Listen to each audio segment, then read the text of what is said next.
Hello everyone, and welcome to this off-the-cuff video. I'm going to start with a short story. When I was a very young man, I saw a movie that impacted me deeply, and I didn't know why. It did so like no other movie or story that I've ever encountered. The name of the movie was Lost Horizons, starring Ronald Colman, who played the character of Robert Conway. Now, what I know is the reason I was impacted so greatly is I am that very character portrayed in that movie. I too left paradise to reassociate back into the world. And now, like Conway, no matter what, I must get back to that paradise. Now, my Shangri-La was not of this world, and my obstacle is therefore not to surmount great mountains. My obstacle is simply to look upon what I am most afraid to see. And that is the results of my mind being in bed with and entangled with the ego, where lies my false identity. It's the I that I made to be separate from my divine identity that was given to me by our Father which art in heaven. Now I know that I must look at what I swore I would never look upon, that the veil be lifted and I return to my Father and be his Son. Because I remember the paradise kingdom and its nature and our identity there, I know that you too are Conway, for you too left Shangri-La for this world, and like me, you are afraid to look upon your devastation. Brother, we made a bargain that we cannot keep. We must get ready to break this bargain and face the answer to, what have I done?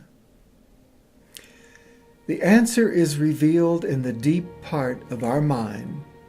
This is our personal crucifixion, which is the beginning of receiving the greatest gift in all of creation.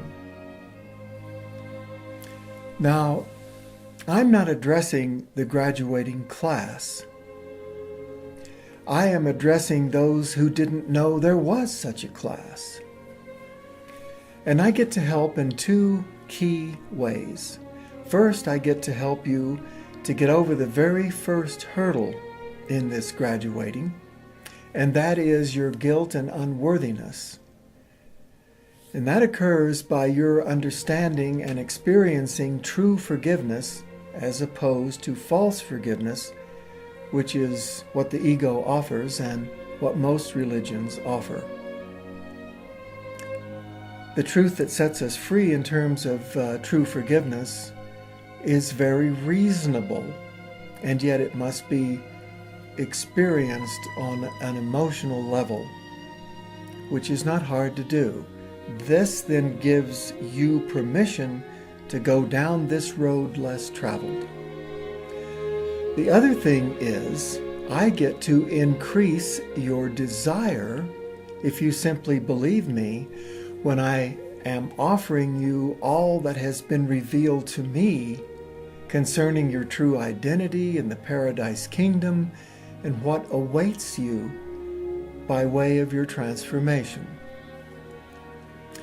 which is complete when you experience your individual and personal crucifixion, which precedes your individual and personal resurrection, also known as where your self-realized enlightened mind joins God realization, which is then the readiness for the ascension itself, where you and I and everyone who goes down this path becomes an ascended master.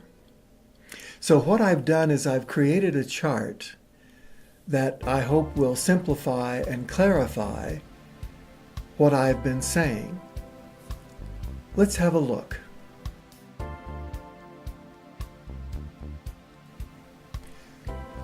Here is a chart that begins with our identities from false to true. Okay? From false to true would be what is known as the Great Reversal, moving from the descended to the ascended, moving from the outer to the inner, to the core itself, which is what we call spirit. Everything in our spirit houses the entirety of what is divine and holy, including the Paradise Kingdom. So what we did as a result of the fall from grace is we moved out from the center, where this generic term soul comes into play. This being a vehicle of beingness to experience what is other than the singularity in perfect spirit. And as a result, there became a mind as we know it and a body in manifestation.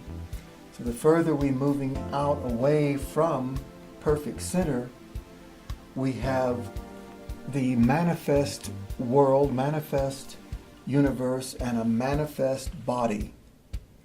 So, the purpose of the exercise is the Great Reversal to get back to center.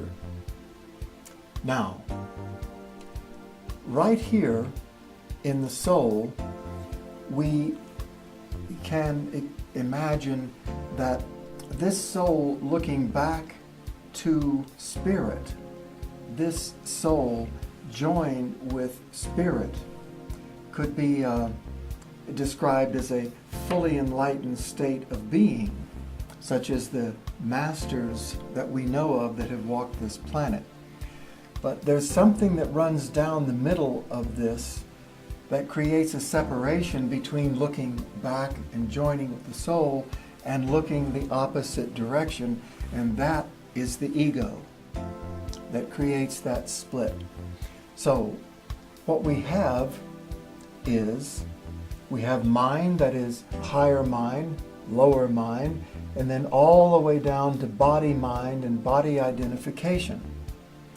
Now, when the shift occurs, which is your consciously joining your transformation as readiness, one of the things that you will discover in transformation is you're becoming witnessing awareness, where you step back to see what it is you're doing with your mind. Finally, you end up in deep mind, which is high readiness for the transformation itself. Transformation is readiness. Transformation itself is death, rebirth. Right here is the fly in the ointment, the death. Right here is what we experience as our individual and personal crucifixion that must precede the rebirth. This is simply looking at what we swore we would never look upon. And we're going to get ready for that through our transformation across the horizontal. So, when this occurs, we end up with self-realization. We are self-realized. That then is the readiness from, we'll say, enlightenment to full enlightenment, which is God realization, which is your individual and personal resurrection preceding the ascension. So this chart demonstrates moving from the descended to the ascended, which is inevitable but the time it takes is up to you. So I just want to frame this idea in a spherical mode. Think of your mind and being as a sphere, and at the very core is your spirit. Moving out away from that core is the soul. Further still, the mind. Further still is a manifest identity of body in a manifest world. So the great reversal simply takes us from the idea that the truth is out there, ha ha, and brings us into the very center of our being, where we experience God realization and the ascension. So the kingdom is within. This is what we already have and what it is that we're looking for. So I hope this brings some clarity to the teaching, and of course you can look at this many times. So thank you, and bye for now.